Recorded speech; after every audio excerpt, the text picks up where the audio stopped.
Hədəflər nədən ibarətdir? Əsas faktorlardan biri odur.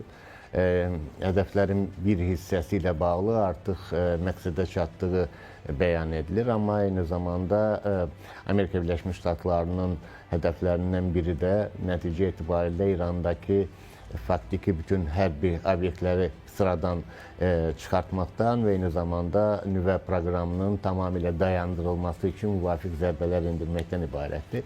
Bu prosesin 4 gün ərzində baş tutacağı qənaətimə görə bir qədər inandırıcı görünmür. Ola bilsin ki, indiki mərhələdə proses nə zamansa dayandırılsın, amma əgər danışıqlar yenidən bərpa olunarsa və yeni rəhbərlik diplomatik masada irəli sürülən şərtləri qəbul etməzsə, biz artıq yenidən hərbi əməliyyatların bərpasını görə bilərik. Elə sizin toxuduğunuz məqam da önəmlidir. Yeni seçiləcək ali dini lider belə görünür ki, çox şeyi həll eləyəcək.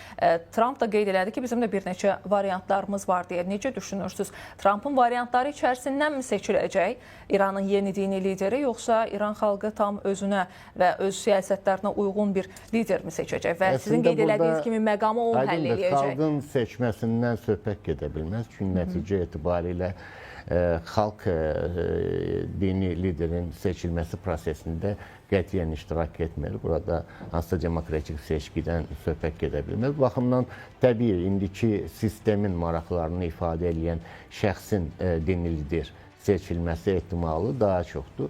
O baxımdan düşünmürəm ki, yəni Donald Trump'ın irəli sürdüyü hansısa namizədlər sırasından İranın ali lideri seçiləcək. Nəticə etibarilə bu ilk növbədə Sepaha yaxın qüvvələr arasından və təbii ki, bu günə qədər olan kursu müdafiə edən hansısa bir şəxs tərəfindən şəxsin indiki şəraitdə ali rəhbər funksiyasına sahiblənməsi gözləniləndir. Onda 4-5 günlük vaxtın verilməsi Trump bu qədər əmindirmi ki, öz istədiyinə nail olacaq və bu qədər qısa bir müddətli vaxt verir? Yoxsa sadəcə ilkin proqnoz olaraq 5 günlük verilir? Təbii ilkin proqnoz olaraq hədəflər müəyyənləşdirib, ancaq sonuna qədər müdafiə qabiliyyətini dəyərləndirmək prinsipi etibarilə mümkün deyil. Təbii ki, 12 günlük müharibədən çıxarılan nəticə var ortalıqda. Biz hədəflərin seçilməsində də bunu görürük. Amma proses 4 günə başa çatmaya da bilər. Müəyyən zaman kəsiyi də ala bilər. Çünki müharibənin gedişatında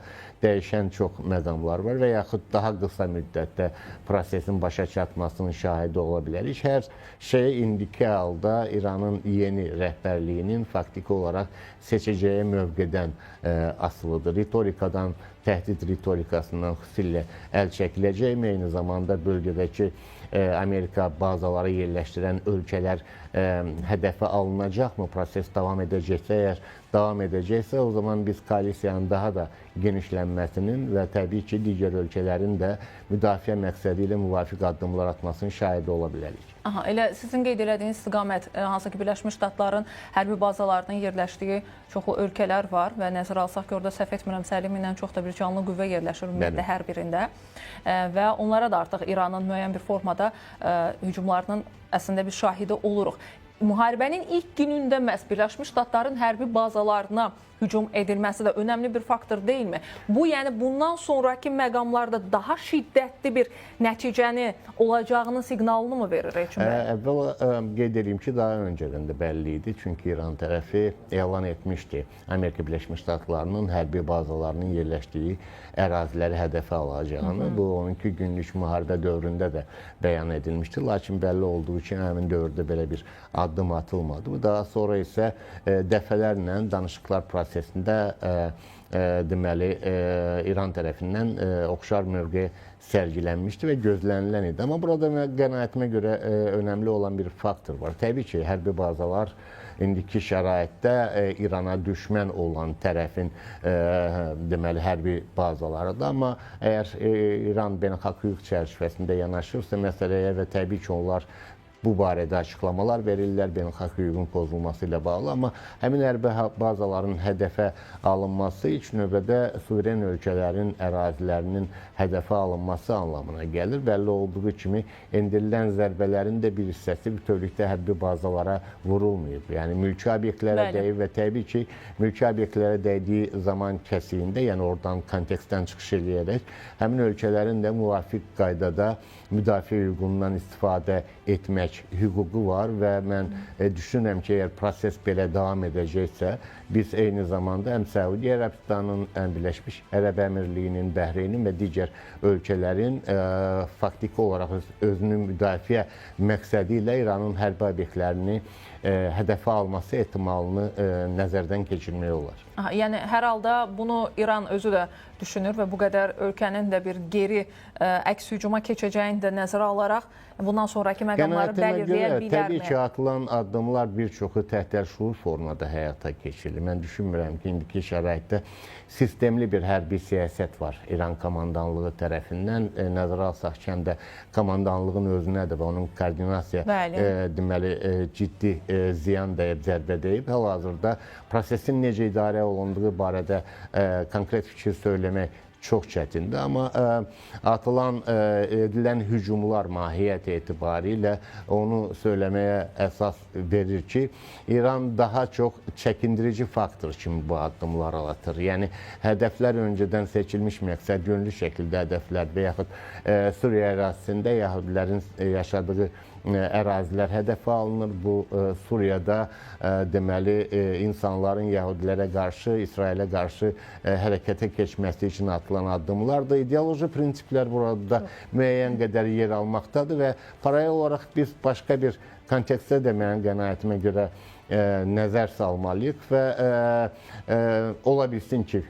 belə bir yanaşma olub ki, Ərəb ölkələri, Körfəz ölkələri İranın endirəcəyi zərbələrin qarşılığında Amerika Birləşmiş Ştatlarına təzyiq göstərəcək və prosesin dayandırılmasını istəyəcəklər. Burada daha çox çəkindirici addımların attığının şahidi olaraq. Bunun paralel olaraq eyni zamanda İranın bundan sonra nə qədər raket arsenalının qaldığını, dron arsenalının qaldığını, müqavimətin nə qədər mümkün olduğunu da öncədən müəyyənləşdirmək mümkün deyil. 12 günlük müharibədə onlardan bir xeyli hissəsi istifadə olundu. Amma nəticə etibarilə bu istehsal prosesinin bu günə qədər, yəni nə qədər həyata keçirildiyi və İranın orta mənzilli, uzaq mənzilli raketlərinin nə qədər sahib olduğu barədə konkret fikir söyləmək indi çətin olduğu üçün müqavimətin də hansı zaman kəsiyində həyata keçəcəyini söyləmək mümkün deyil. Biraz çətindir. Onda regional və qlobal əslində təsirlərindən də istəyirəm bir qədər danışıq üçün və qlobal güclərin xüsusilə də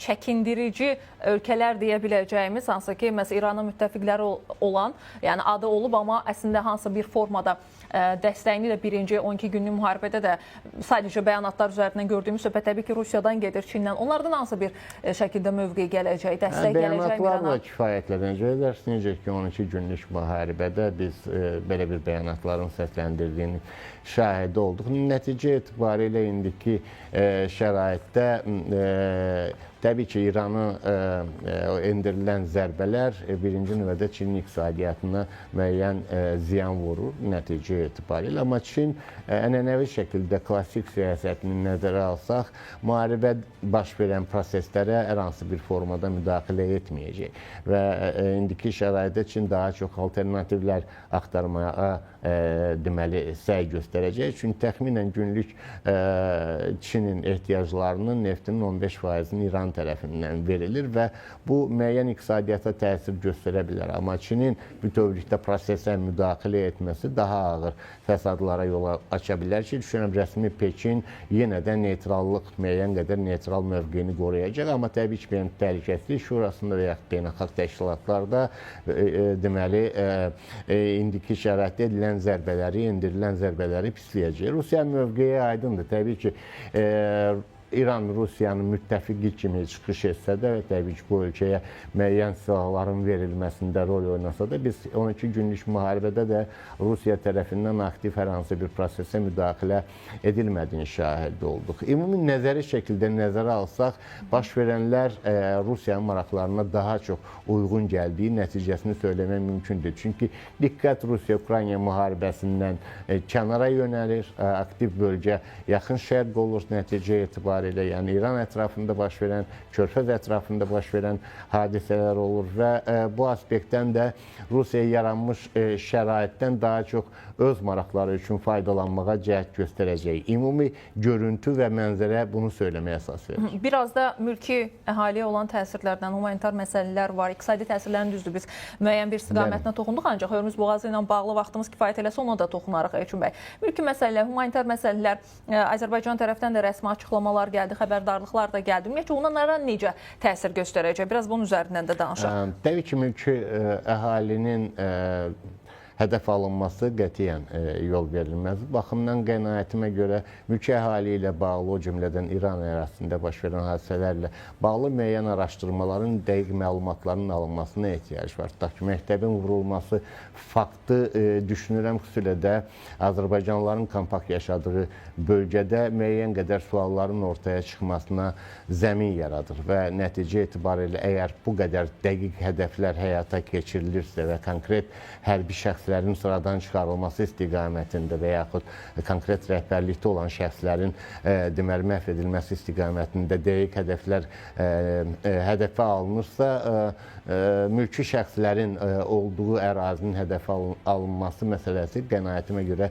ciddi araşdırma mövzusu olmalıdır.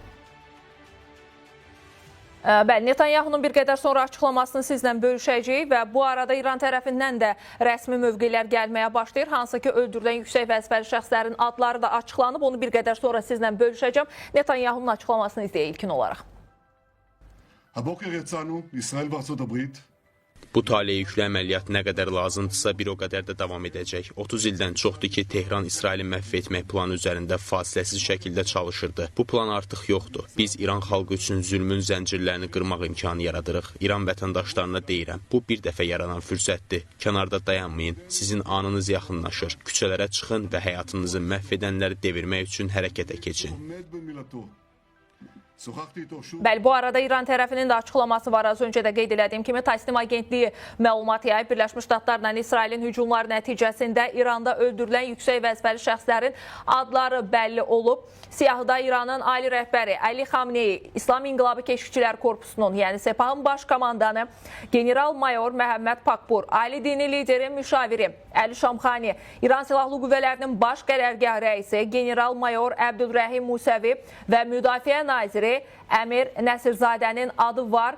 Həlak olan digər şəxslərin adları da sonradan açıqlanacaq deyə Tasnim agentliyinin son məlumatında bu xəbərlər var idi, yer alırdı. Bu arada digər bir açıqlamanı da sizlə bölüşək.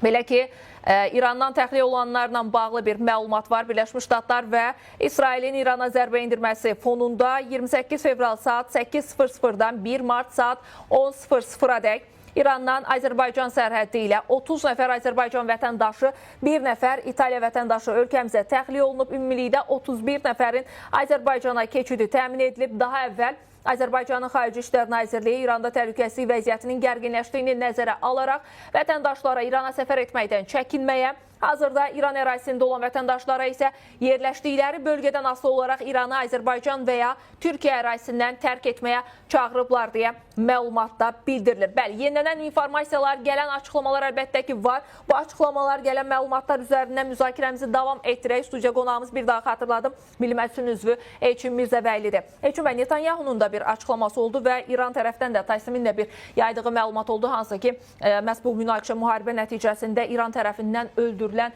o rəsmi şəxslərin siyahısı.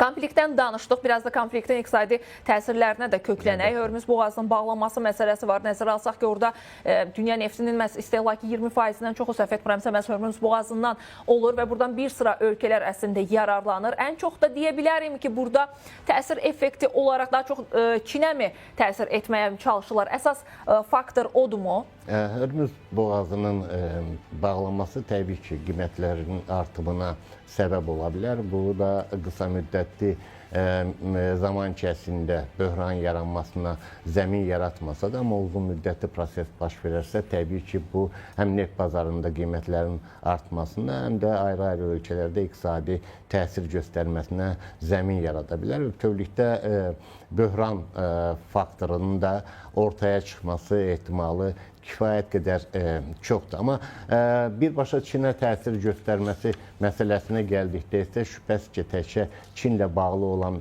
məqam deyil. Çin faktoru burada əhəmiyyət kəsb eləyir, amma düşünürəm ki, birbaşa yalnız Çinlə əlaqələndirilməsi Hörmüz boğazının doğru olmazdır. Çünki bu ilk növbədə Körfəz ölkələrinə zərbə vuracaq. Çünki o nəticə etibarilə Körfəz ölkələrinin neftin çıxarılması, nəql edilməsi üçün vacib olan məqamlardan biridir. Amma boğazın da uzun müddətli, yəni nəticə etibarilə qapalı saxlanılması düşünürəm ki, mümkün deyil. Bu həm İranın özünün maraqları baxımından da doğru olmazdı və ciddi təsir göstərəcək. Eyni paralel olaraq da həmçinin də əgər davam edərsə proses, burada iqtisadi maraqlar əsas götürülərək Hörmüz boğazındakı məhz bloklanma prosesinin qarşısının alınması üçün müəyyən hərbi əməliyyatların keçirilməsi ehtimalı da gündəmə gələ bilər. Bu arada yeni məlumatlar var. Təbii ki, bunlar xarici medianın verdiyi xəbərlərdir. Hörmətli tamaşaçılar, diqqətinizə çatdıraq ki, New York Times nəşri kəşfiyyat mənbələrinə istinadən belə bir xəbərləri tirajlayır ki, Birləşmiş Ştatların Mərkəzi Kəşfiyyat İdarəsi İranın ali dini lideri Əli Xamneyni uzun müddət yaxından izləyərək onun dəqiq yerini və hərəkət marşrutlarını müəyyən edib, deyir New York Times qəzeti.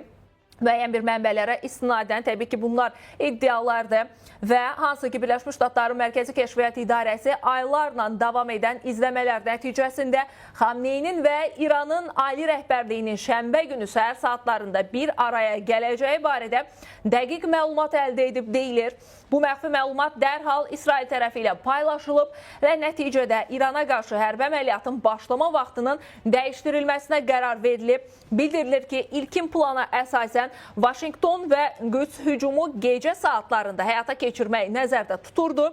Lakin əldə olunan yeni kəşfiyyat məlumatları rəhbərliyin toplantı vaxtını göstərdiyi üçün əməliyyatın açılış zərbəsi məhz həmin görüşün baş tutduğu şənbə sabahına təyin edilib deyən New York Times-ın verdiyi bir məlumatdır. Bu nə nəticəyə gəlinə bilər əslində bu bir məlumatla? Qısa bir cavab istəyəcəm sizdən. Biz ötən 12 günlük müharibədə də kəşfiyyat əməliyyatlarının kifayət qədər dəqiq olduğunu və prinsipi etibarilə hədəflərin seçilməsində də istifadə olunduğunu şahid olduq və indiki şəraitdə hətta müharibənin gözləntisi olduğu bir zaman kəsiyində rəhbərliyin əhəmiyyətli hissəsinin bir yerə toplanması belə də indiki şəraitdə İrandakı mövcud situasiyanı dəyərləndirmək üçün kifayət qədər imkan verir. Yəni faktiki olaraq onların bir hissəsi eyni toplantı keçirildiyi salonda hədəfə alınıblar. Düşünürəm ki, əslində bu İrandakı bilavasitə koordinasiya məsələsinin və kəşfiyyatla bağlı problemlərin kifayət qədər ciddi olduğunu ortaya çıxartmaq üçün, dəqiq qiymət vermək üçün zəmin yaradır.